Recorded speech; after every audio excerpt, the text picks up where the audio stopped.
Okay, welcome guys. In our today's video presentation, we will be discussing about the operation of a what we call vector quantity. Okay, uh, I am also using the Zoom application. Thank you for the Zoom application there. Okay, who developed whoever person who developed the Zoom application. Thank you so much. Okay, and basically ngayon, pag-aaralan natin ang vector quantity. I am using the Zoom application. I will not be using a double camera here, but instead, let us try to use the whiteboard in the share screen, as you can see here. Okay, yan, yan. So we will be discussing about the operation of vectors. Okay, napaka-importante na pag-aralan natin ang operation of vectors. Okay,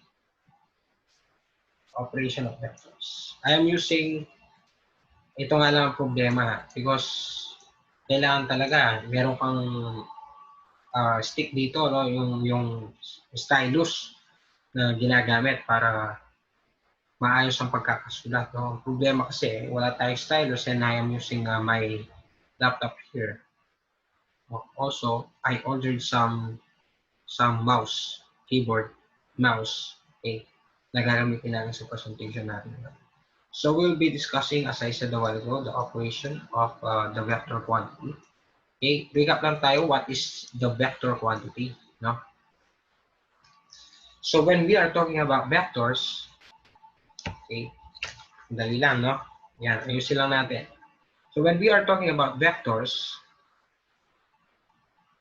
we are talking about those quantities involved having physical quantity that has a magnitude, okay, magnitude, and at the same time, they have a specific direction, okay? Ibig sabihin, meron silang lakas, at alam mo kung nasaan ang lakas nila, okay? Alam mo kung saan mo makikita ang magnitude nila. For example, if we have velocity, okay, we are talking about the speed of a certain body. This is the body, that is the ball, okay, suppose, and that ball has 2 meters per second speed, okay. That is a scalar only because it has no direction. But if we know the direction of the speed of this ball, suppose northward, then this is a vector quantity. Okay. Now, in mathematical way to describe the vector quantity of two specific bodies undergoing in specific directions, okay, or having specific vectors na involved sa plane, okay, pwede kasi tayo mag-plot ng vector sa plane. Okay, what is the plane? That is the Cartesian plane. Okay, so this is the Cartesian plane. Pwede tayong makakita ng vectors dyan. Suppose this is the vector, this is a vector. Okay, that is vector 1.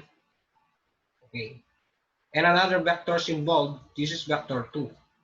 Now, if we want to determine their addition, since we are not only talking about scalar quantity, kasi ang scalar quantity, i-add mo lang kapag in-add mo ang scalar quantity, for example, 2 meter per second plus 3 meter per second, that is equal to 5 meter per second. Tama? But in the case of vector quantity, okay, vectors quantity, okay, nasa plane sila, meron silang specific direction. Hindi natin pwede silang pag-add ng direktang kamukha ng scalar quantity. Okay, if we want to determine their addition, their sum, okay, take note, this is vector 1, this is vector 2. We want to determine the sum of vector 1 plus vector 2. That is now the resultant vector, okay, denoted as V sub r. Okay, so kapag sinabi nating resultant vector, that is the sum, okay, that is the sum of two vectors involved, or two or more vectors involved in the plane. Okay, resultant. Okay, yeah, resultant vector. Okay. Kapag sinabi nating resultant vector, that is the sum of two or more vectors involved in the plane. So this is Cartesian plane. Okay, Cartesian plane to. This is vector 1, vector 2. Now, determine the final position. Okay, we can convert the vectors, the mathematical form of the vectors, into a symbol which is denoted as the arrow form in the plane. As you can see, this is vector 1. Naka-arrow siya. Ibig sabihin, kung ano man ang description ng vector 1 to yung mathematical form, pwede natin yang i-convert into arrow. Okay? Or symbol na arrow. Okay? Now, to determine the resultant vector, determine the final position and the initial position of the vectors involved in the plane.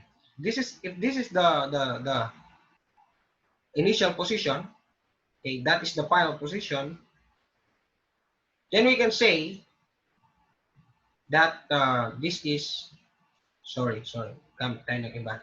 Okay, this is the, sorry for that, no? This is the resultant vector, V sub r. Okay. So, halimbawa, kung isolate natin yan, ito ang V sub 1, going in that direction, V sub 1. Ito ang V sub 2, going in that direction, V sub 2. Then, this is V sub r. Identify mo ang initial position or final position. This is V sub r. That is straight line, no? Kasi siya nasa sulat. Medyo nahirapan tayo sa mouse. Okay. Hopefully you understand that, no? Okay. So let us have another whiteboard. Okay. So our topic for today is all about the addition. How to add vectors.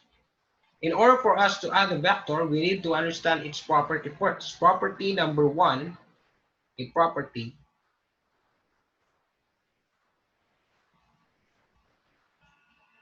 Property number 1, the resultant vector is denoted as V sub r, that is the sum of two or more vectors involved, is equal to V sub 1 plus V sub 2,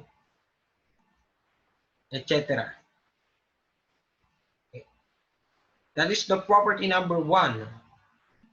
We can also use the commutative property of addition, that is V sub 2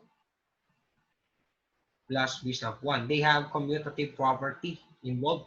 Ibig sabihin, pwede nating pagbaliktarin yung dalawang vector.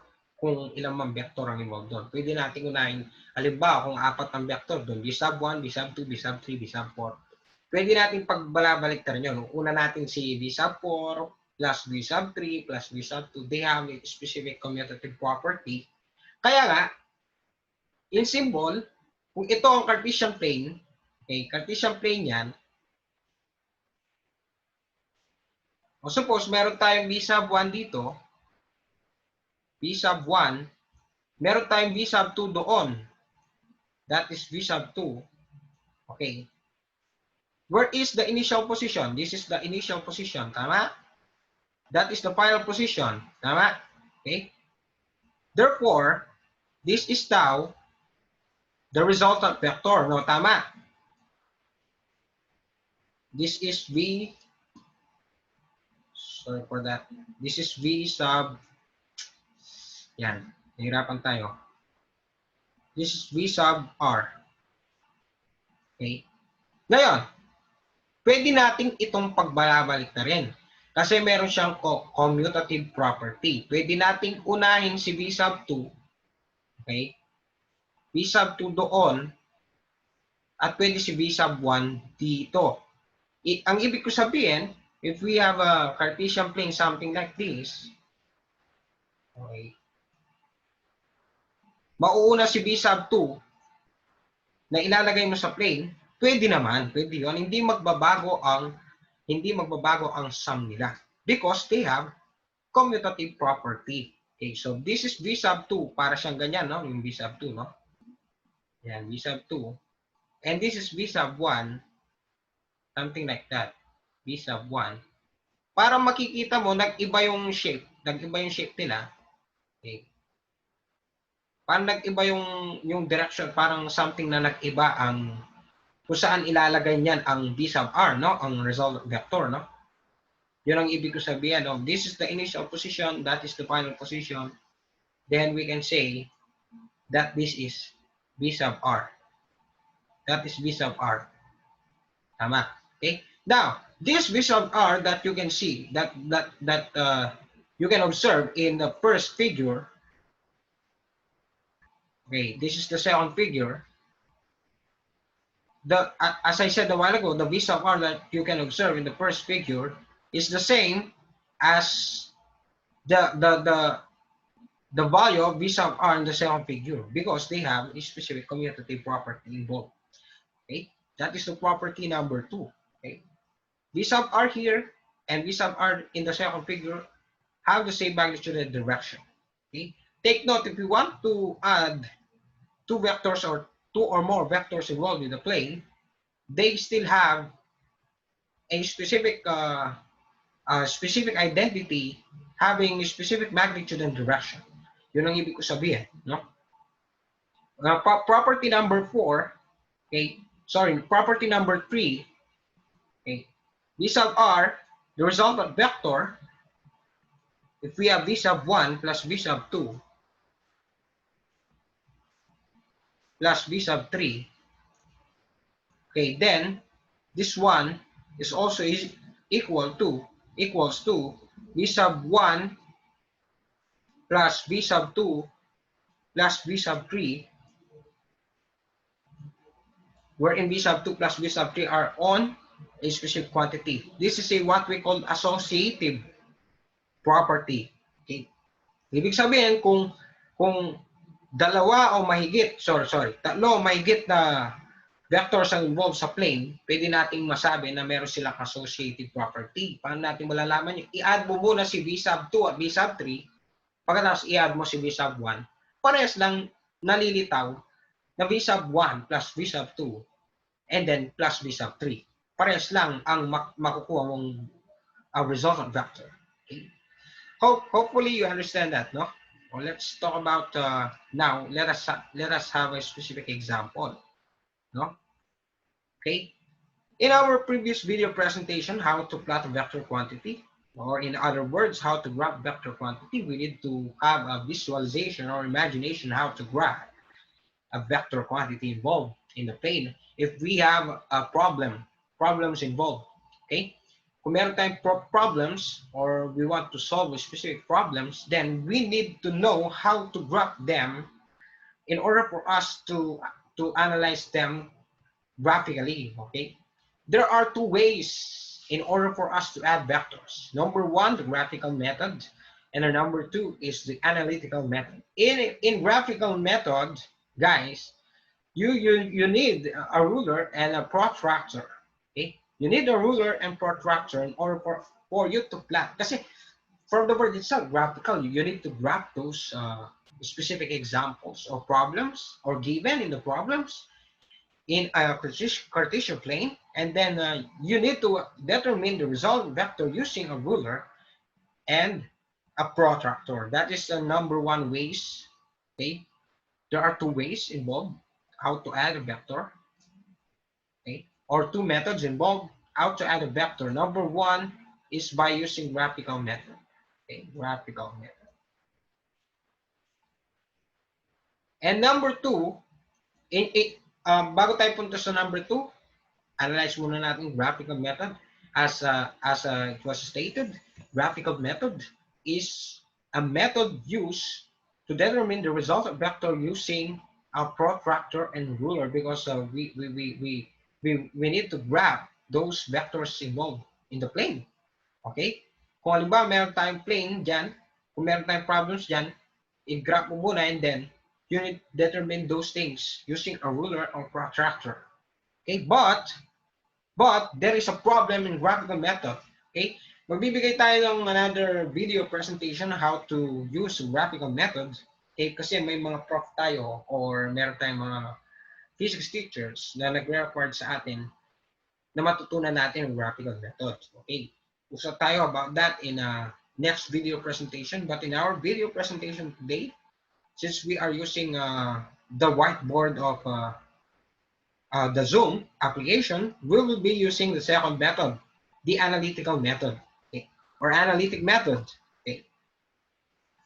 Analytic method. Analytic method. Okay.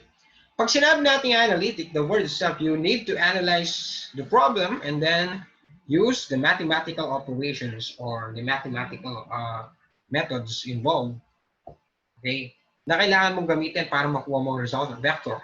Okay? In graphical method, kasi may problem. There is a problem in terms of precision and accuracy of the result of vector. Okay? Kasi hindi mo siya makukuha talaga. As in, hindi mo siya makuha na exact. Kung makuha mo siya ng exact, swerte ka na doon, blessed ka na doon. Okay? Pero majority sa mga gumagamit ng graphical method, di nila makukuha ang magnitude and the direction of the resultant vector because there is a problem in its accuracy and precision. Why? Kasi merong problema mismo sa paggamit ng ruler at paggamit ng protractor. Kasi may mga problem tayo sa mga measurement. There is no exact measurement. Okay? Meron kasi problem sa measurement. Okay? In terms of its precision. For example, okay, if you want to graph 7.21 meters, okay, hindi mo naman magagamit ang napakahabang ruler na gagawa ka ng 7.21 meters sa mismong papel, no? Hindi mo magagawa yon. So you need to use a scaling, okay? For every 1 meters equivalent to 1 centimeters post in the ruler. For every 1 meters, okay, 1 meters that is equivalent to 1 centimeter. Okay, yeah. Parang ganyan, no? Ngayon, ang gagawin mo, i-convert mo itong meters na to using your scale into centimeter, that is 7.21 centimeters. Ang problema niyan sa ruler mo, okay, if this is 7.7 meters, sorry, centimeters, this is 8 centimeters, okay, 8 centimeters, okay, may problem, okay. For example, this is 7.5, okay, that is 7.5, right, sa gitna nila, no? Ngayon, meron tayong 7.2, 7.1, 7.2, 7.3, and 7.4. Okay. Paano mo ipa-plot ang 7.21? Saan mo makikita ang 0.01? Okay? Kasi 7.2, ito yon. Okay? This is 7.2 because this is 7.2, no? Tapos ito yung 7.3. 7.3. Ang problema, nasa 7.21 sa pagitan ni 7.2 at 7.3, may problem sa precision niya. You need to go, okay, beyond 7.2 and 7.3. In between 7.2, 7.3, kailangan makita mo yun, makuha mo talaga yung exact mo yun. Kaya nagkakaproblema tayo sa graphical method. Okay? At the same time, when we are using protractors, of course, we want to determine 30 degrees, 21 minutes, or we want to plot 30 degrees, 21 minutes, and 23.4 seconds, something like that. Mag-convert natin yun into decimal form, that is equivalent to 30 point something degrees. May problema sa protractor, okay? So, meron tayong 30 degrees, 40 degrees, nasa pagitan lang ng 30 degrees at 40 degrees. Kailangan mong pumunta sa gitna ng 30 degrees, 40 degrees. Ang problem, kapag pumunta ka doon, okay, ang problem sa protractor, dapat meron siyang specific ways on how to determine those, no?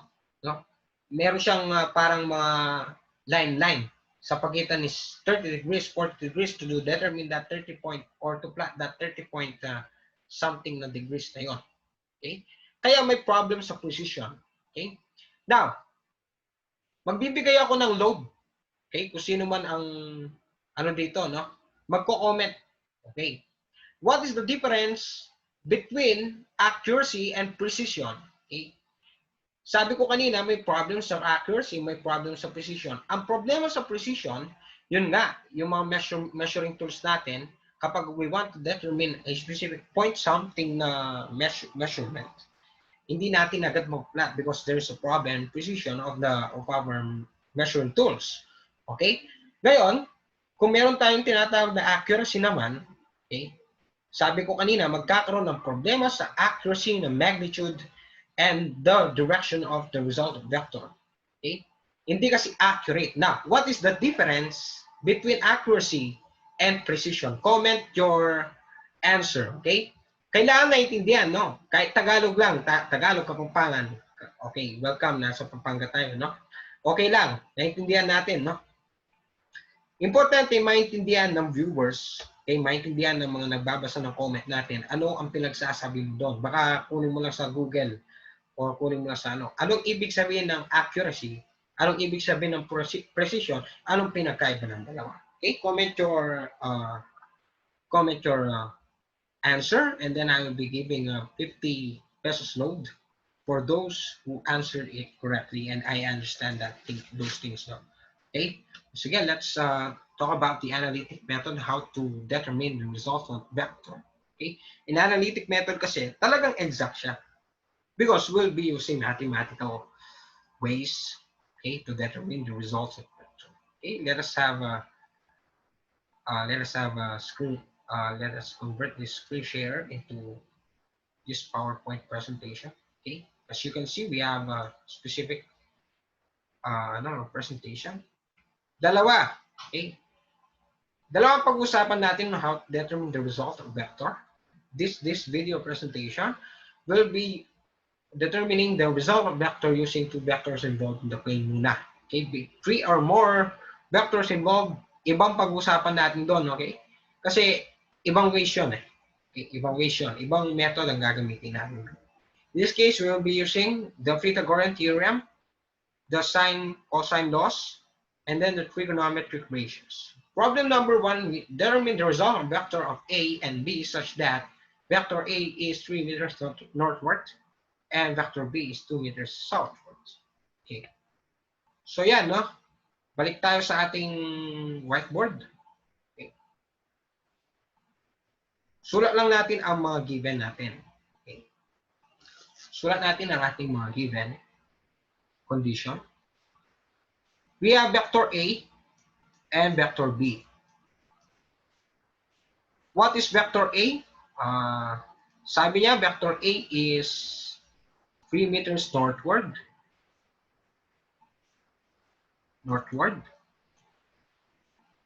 Lagay na lang natin north. Okay.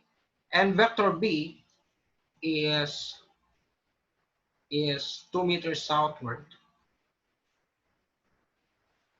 South. Now let us determine what is the result of vector A and B. Vector A plus B. Okay, yan ang gusto natin kunin. The first step, in order for us to determine the result of vector A, is to graph first vector A and B. That's why meron tayong separate video. How to graph vectors or how to graph vectors. Okay. So presuppose that this is the Cartesian plane. No? This is the Cartesian plane. Okay.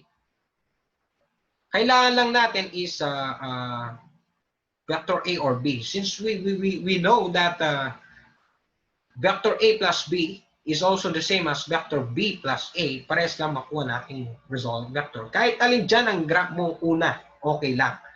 In my case, I want to graph first vector A. Okay? So vector A, kailangan ko lang is northward. Okay? This is the Cartesian plane, no? Okay, sorry for that. Okay, yeah, sorry for that again. This is the Cartesian plane. Kulay na gagamitin natin is kulay blue. Okay, so vector A, that's 3 meters northward. If this is 0, 0, palagi natin gagamitin ang 0, 0, no? Okay, that is 0, 0. 3 meters daw, papuntang north. Okay? Assuming that this is 3 meters and that is northward, so this is now vector 1 or vector A. Okay. Now, nag-graph na natin si vector A, vector B tayo, no? So, gamitin natin as well. Okay. from the final position vector A, okay, i-zoom lang natin. Okay, zoom lang natin. Okay. I-isolate natin. So, ito si vector A. Yan ang ginawa natin, no? So, suppose that is 3 meters. 3 meters. Okay. Now, identify the final position of the vector A. This one. That is the final position of vector A. Now, sabi niya, 2 meters south. Okay. Saan ba ang south? Pababa ang south. Okay. So, gagawa ka ng 2 meters south.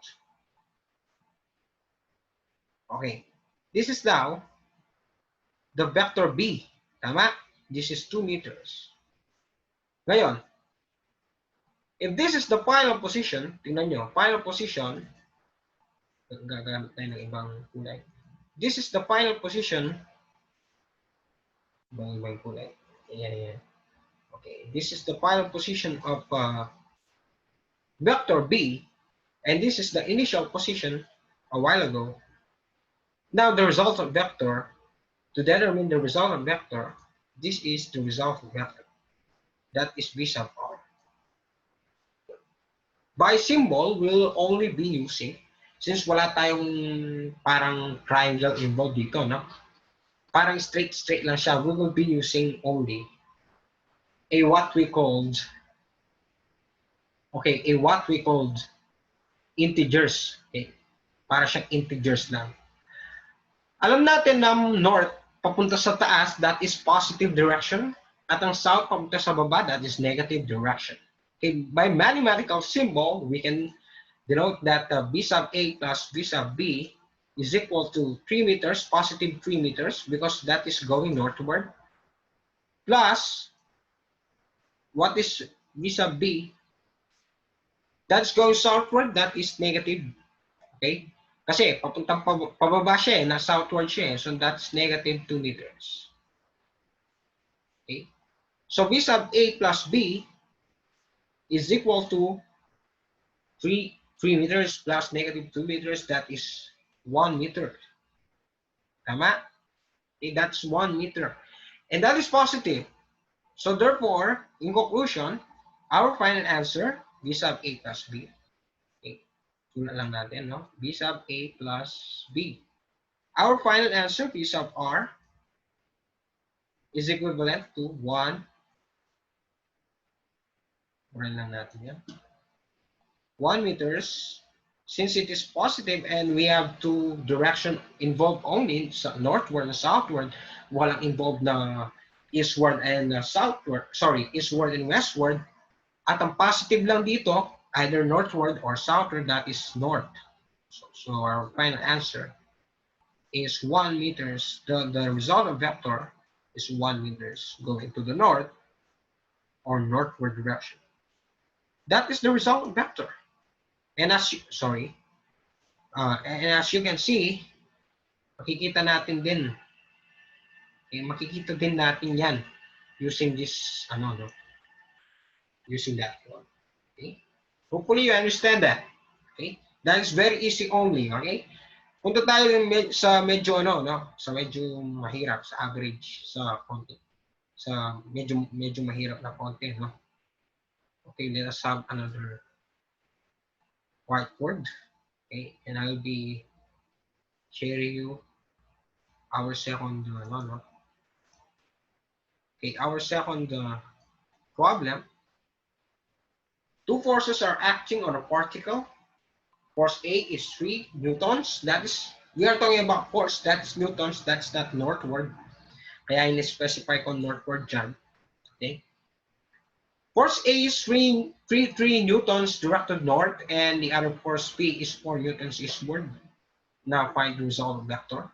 Okay, sulat lang natin ulit, no? In our whiteboard, sulat lang natin ulit. We have force A, that is F sub A. Okay, that is equal to, sabi niya dito, that is equal to 3 newtons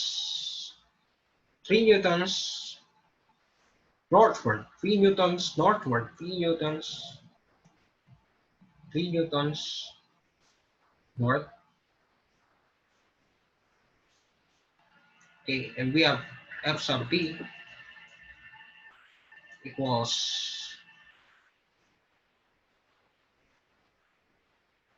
4 newtons eastwards.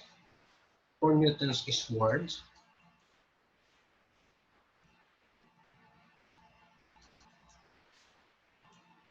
Okay. Sige, bigyan na nga natin ng mark to. Yan, para magkamukha sila. Yan.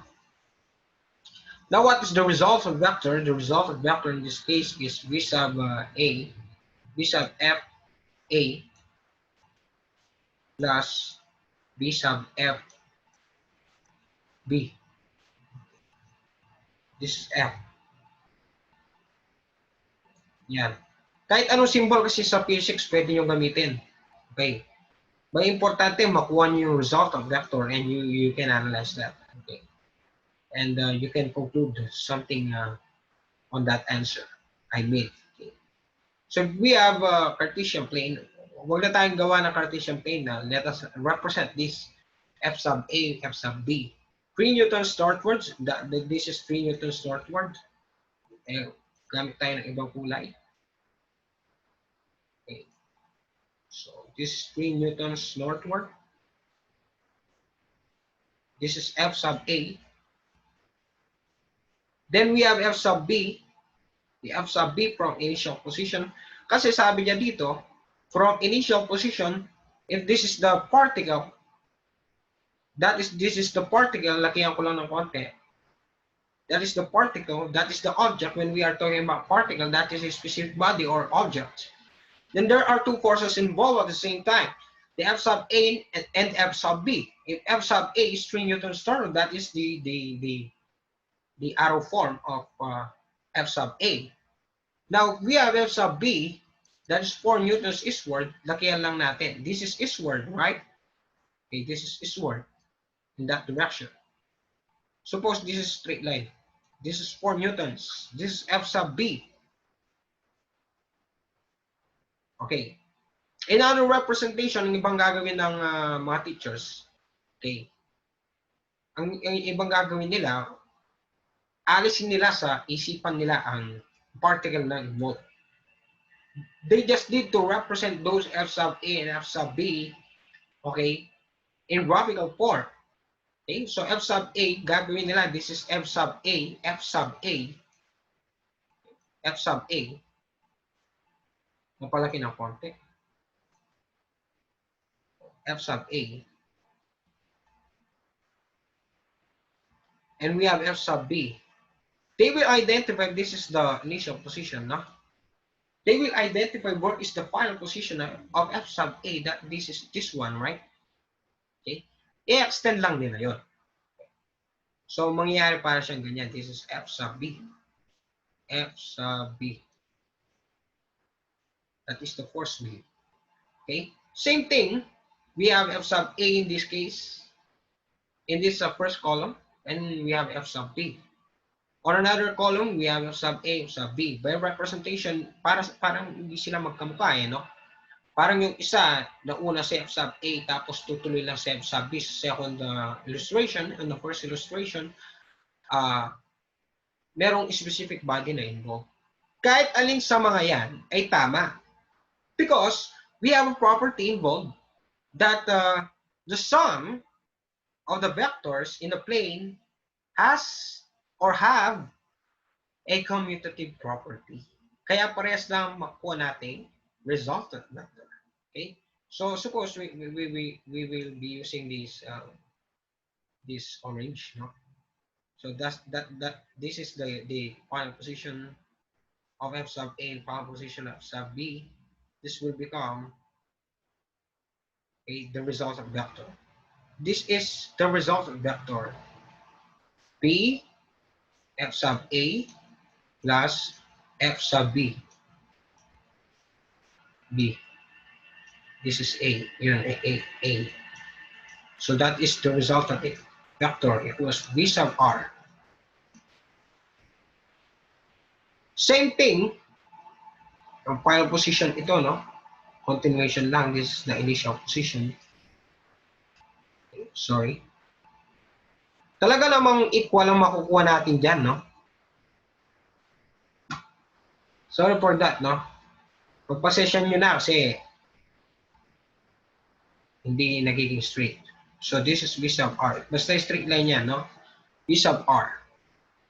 Okay, by representation, makikita natin that if we know F sub A and F sub B, okay, F sub A, F sub B, parehas lang ang kanilang values, then V sub R is the same thing. So, kahit alin sa mga yan ang gamitin mong illustration. Okay? As you can see, the intersection of F sub A and F sub B on the same particle form a what we call right angle. Perpendicularity involved dito kasi yung isa papuntang north, yung isa papuntang east. Logic na lang yun. So, meron tayong ano dito, no? Right angle. Okay? If we have right angle then, and if we want to determine V sub R, then V sub R is the hypotenuse of the right triangle. This is right triangle. There's a formation of right triangle because there is a right angle involved. Okay? So V sub R here is a what we called hypotenuse in the right triangle. Okay? Now we will be using to determine the result of vector, the magnitude of the result of vector here, V sub Fa plus V sub Fp, we will be using the Pythagorean Theorem.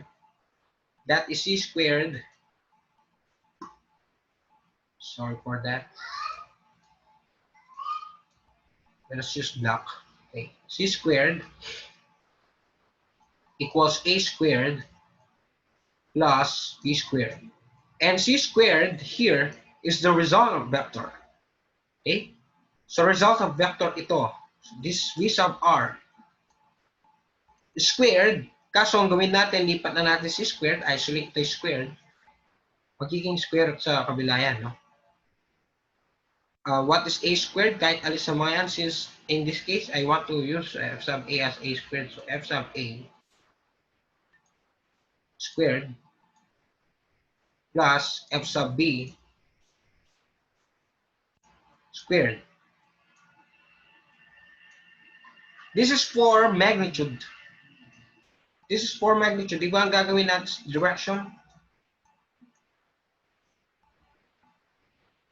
Ang ano kasi direction ito, from initial to final, ito yon. Para siyang paganyan. Ito yung arrow. Okay? So para makikita mo in reference to the eastward direction, alam mo na agad that this is north of east. This is north of east. Ano siya? Going to the north na papuntang east. Something like that.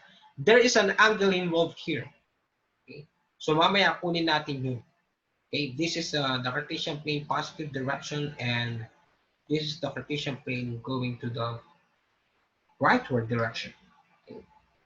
What is F sub A squared?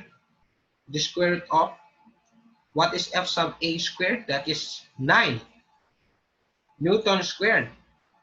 Okay, plus, bakit 9 Newton squared? Because 3n squared, that's 9n squared, plus FB squared, 16n squared.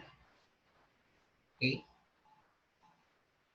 What is 9 plus 16? That is 25n squared. 25m squared, n squared. So equals, what is the square root of 25? That is positive negative 5. But we are not considering positive negative 5 here because we are talking about magnitude. So, yung as it is na lang na answer.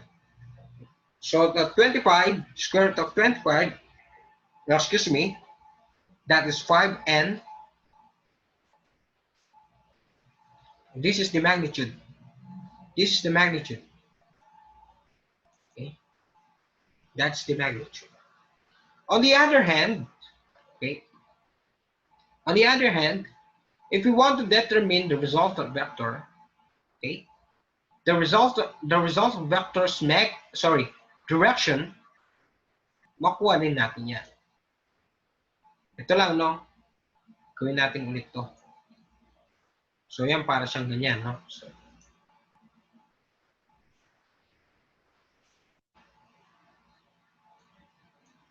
So ito yon, sorry.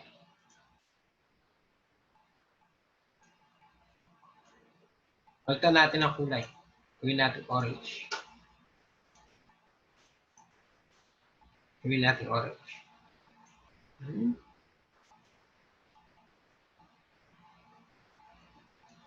Okay. Ito lang ang kinukuha natin, okay? Ito lang, ha?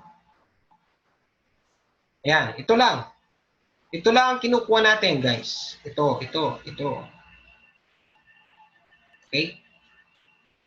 We are not talking about triangles here. Ulitin ko lang, we are not talking about triangles here. But we are using the property of triangle involved, or right triangle, which is the Pythagorean Theorem, the Pythagorean Theorem method, to determine the result of vector. But what we are talking about here is the result of vector. Okay? So kung gagawa tayo ng plane, ulitin natin ang plane kanina. Okay.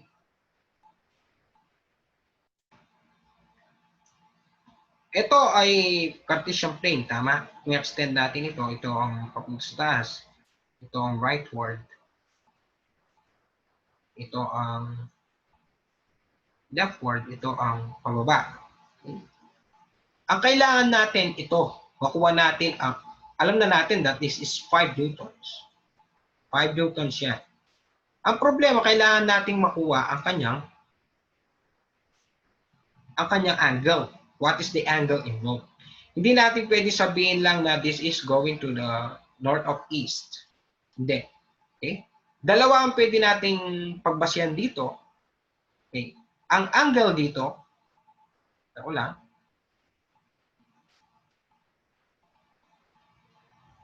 ang angle dito, yan, at ang angle dito. Okay? In physics, we are considering the angle in the horizon. Okay? In the horizon, not in the vertical position. Okay? So, ang reference natin, kailangan maging frame of reference natin is the horizon. Okay? Okay? Because ang ating eye level, ang tinitignan niyan, hindi naman pa vertical, tama. Okay? Ang tinitignan ng eye level natin talaga, yung horizon. Kaya, we need to consider that in physics subject, we are considering always that the reference angle, okay, of a specific direction is the horizon. Nasaan ang horizon dito? Ito ba yun? Ito ba yun? Na reference niya is the northward? O ito yon? Na reference niya is the eastward? Ang reference na eastward kasi horizon ang pa-east. So, ibig sabihin, ang alam na natin that this is north of east. North of east. Kaso, saang north of east? Okay? Saang north of east? Kailangan nating makuha ang angle dito. Sana naiintindihan nyo yun, no? Kasi north, ito yon eh. Ito ang ating result of vector. O north siya na reference kay east. O north na reference kay east. Okay, kaya north of east.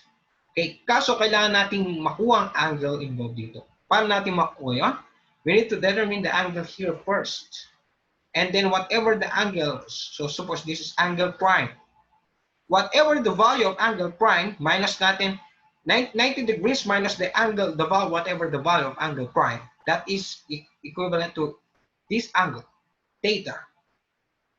The theta prime. Kunin muna natin theta prime, then 90 degrees minus the value of theta prime, that is equivalent to angle theta. So theta, so by mathematical form, so theta equals 90 degrees minus the theta prime. Okay? O, kunin muna natin ang theta prime. Kunin natin to, no? Gagawin natin reference ito. Ayan. Paano natin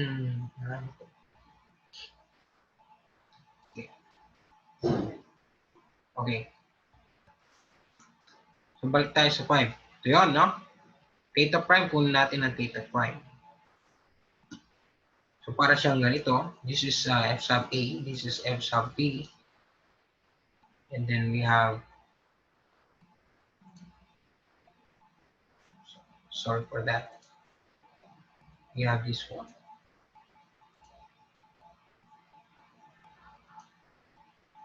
Yeah. This is the result vector. We need to determine the theta prime. What's the value of theta prime here? Okay, in order for us to do that, we will be using trigonometric ratio. Since we have we know that this is 4 meters. Sorry, 4 newtons. Tama ba ako? 4 newtons ang ating example. O tama, 4 newtons, 3 newtons. This is 4 newtons. This is 3 newtons. So since this is a right triangle, we can determine theta prime by using trigonometric ratio. This is opposite and then adjacent. What is the relationship of theta prime to 4 newtons and 3 newtons? This is opposite and then adjacent. The relationship of theta prime to 4 newtons is opposite. Then this in this 3 newtons, then it is adjacent. The theta prime is adjacent to 3 newtons. I mean, so we will be using the opposite, adjacent. That is tangent.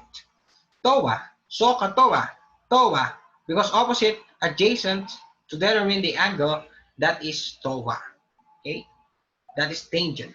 Okay, so let us use tangent to determine theta prime. Okay, using tan theta prime equals opposite, that is 4 newtons, opposite, that is 4 newtons. Sorry for that. 4 newtons divided by 3 newtons, because opposite over adjacent. Okay, cancel newtons. Okay, cancel na yan. Isolate theta prime. Okay, theta prime. Kamukha ng sinabi ko sa mga sine, cosine loss video natin, kapag ina-isolate natin si theta prime, si theta prime, I mean, tama, at mawawala ang mga theta na yun, sorry, ang mga trigonometric ratio na to, na tangent, sine, or cosine, magiging inverse sila. So the inverse of tan 4 over 3. Theta prime equals, okay,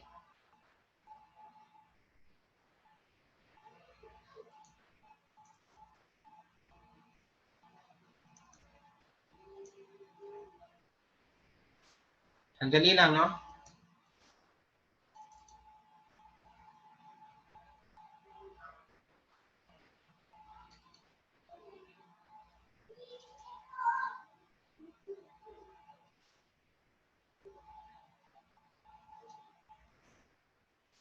Okay, yan.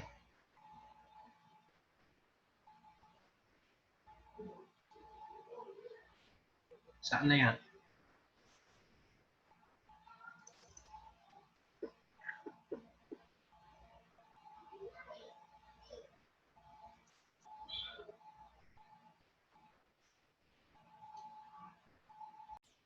Okay, people.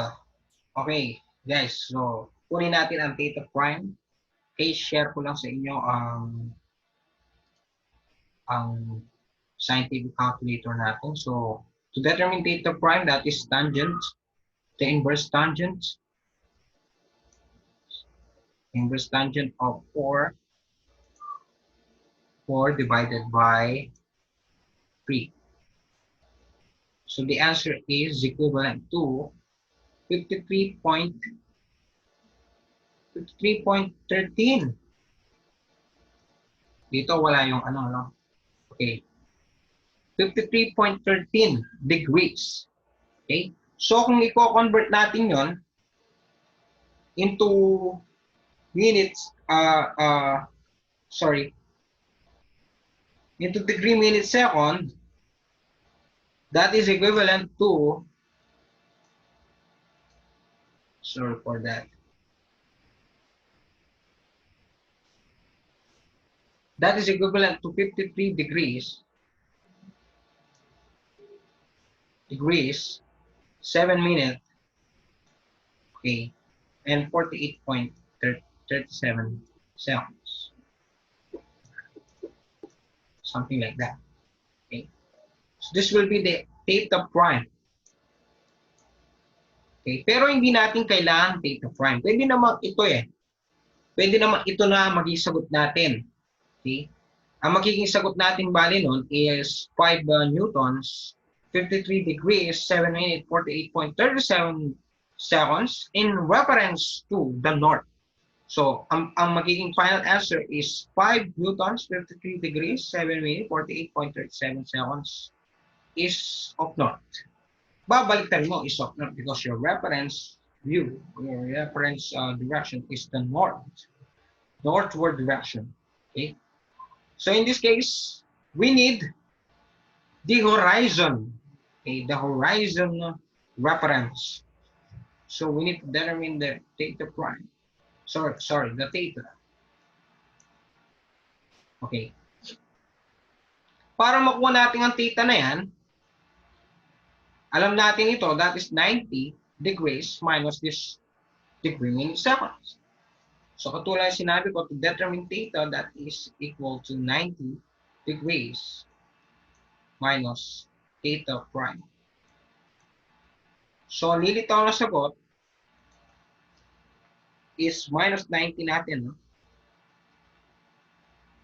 That's 36 degree,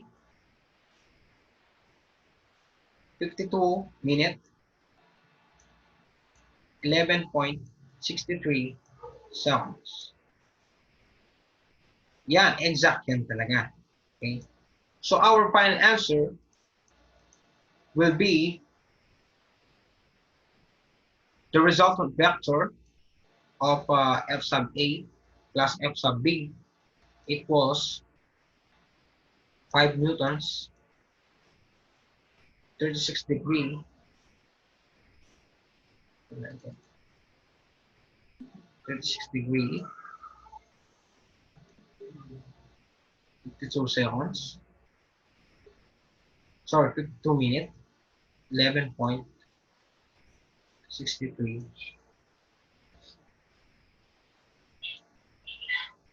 seconds north of east.